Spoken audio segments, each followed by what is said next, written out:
Estamos de volta com o programa Saúde em Foco. Hoje a gente está falando um pouquinho sobre ascaris com o Dr. Carlos Magno. Antes de a gente voltar com o nosso assunto, eu estou com a Patrícia aqui. Seja bem-vinda, Patrícia, mais uma vez.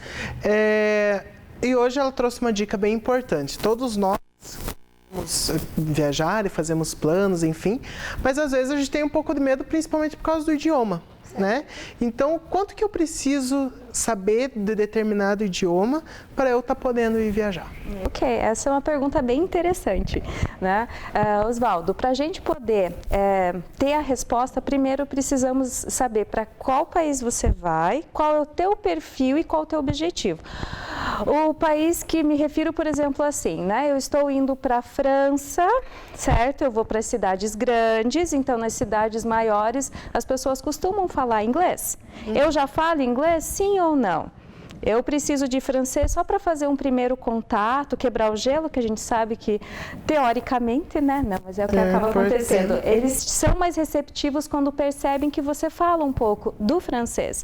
Então, eu preciso de francês só para poder quebrar o gelo e, se eu precisar, não passar aperto, pelo menos conseguir me alimentar, né? Comprar e tal, nesse sentido. Então, se eu já falo inglês, eu tenho uma certa segurança, certo? Tá? Eu preciso só do início. Ok? Isso, dependendo de onde você vai fazer as aulas, para você aprender o número de horas que você precisa, mas seria como um iniciante. No estúdio, né, na First Class, isso seria algo em torno de 10 horas, você já consegue resolver, né? Porque você precisa fazer a apresentação pessoal, cumprimentos, os números, datas por causa da questão de reservas, que aí você já tem uma certa liberdade, ok? Quando eu comentei em relação ao meu perfil, eu me refiro assim, você é uma pessoa ansiosa? Bastante. Ok. Normalmente o ansioso, ele é um pouco, em certas situações, assim, ele é todo detalhista, ele precisa ter tudo arranjado para ele se sentir mais confortável, certo? Então, se algo sai fora do roteiro, né, causa uma certa ansiedade. Então, eu primeiro preciso dar conta de controlar a minha ansiedade, perceber que eu sou ansioso e controlar as minhas emoções, porque eu posso até ser avançado. Se eu sou uma pessoa que fica extremamente nervosa, em português você lê e não entende nada, você fica bloqueado, certo?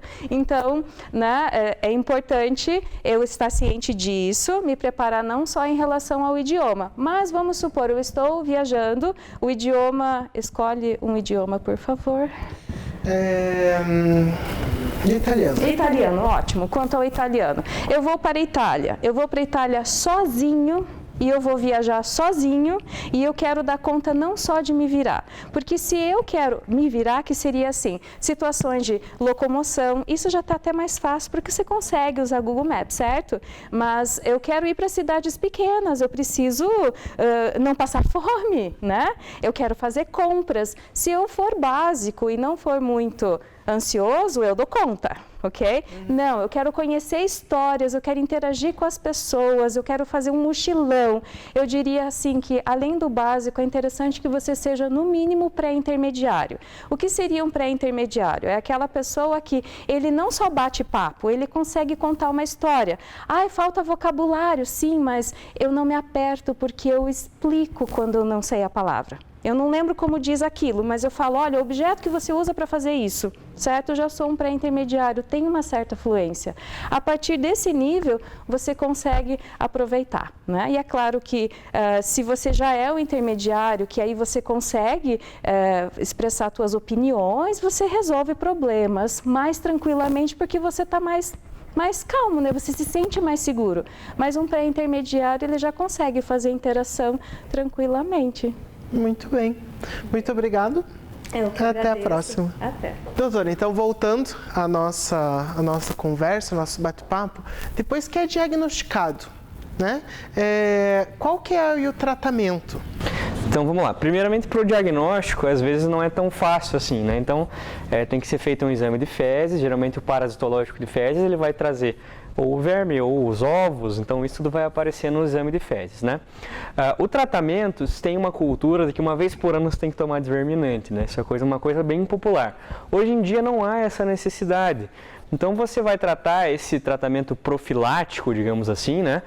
Se você realmente mora em uma área de risco, se tem episódios nos vizinhos, tem gente perto de casa que está tendo essa situação, se não tem saneamento básico, se você tem uma situação de risco, você precisa fazer essa profilaxia.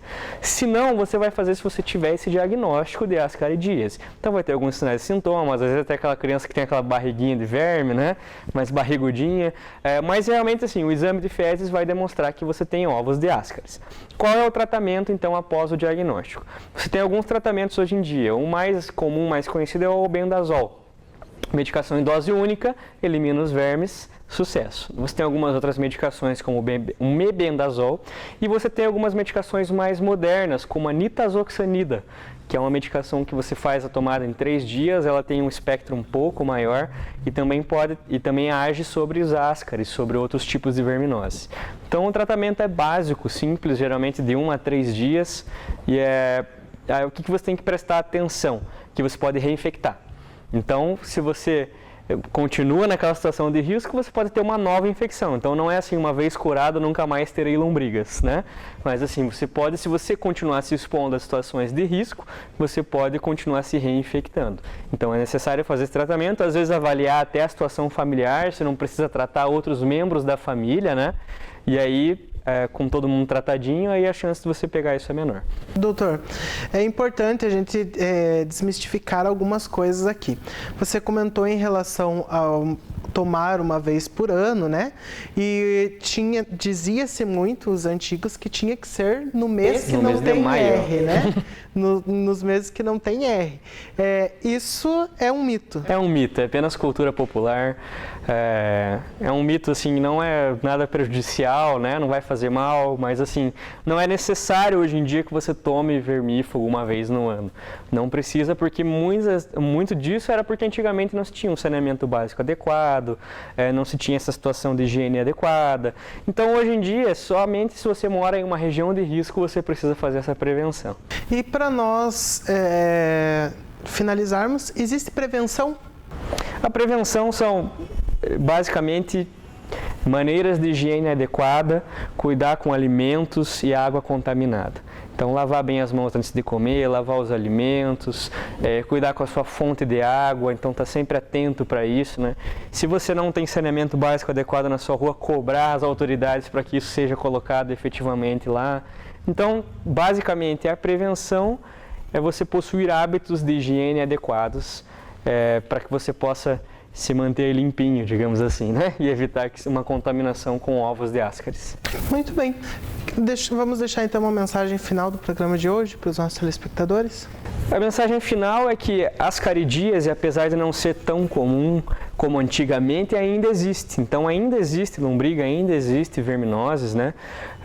Tem que estar atento a isso, tem que estar atento a situações de risco, a áreas em que a higiene não é tão adequada, em regiões em que você não tem o saneamento básico adequado, esteja atento a essas situações, porque como a gente já falou aqui, isso pode levar a algumas complicações, principalmente para pessoas mais fragilizadas, né, como crianças e idosos. Então, para essas faixas etárias, você pode ter algumas complicações mais específicas das verminoses, como uma anemia importante, como alterações pulmonares ou até mesmo alterações agudas, como as obstruções intestinais por bolo de ascaris, né?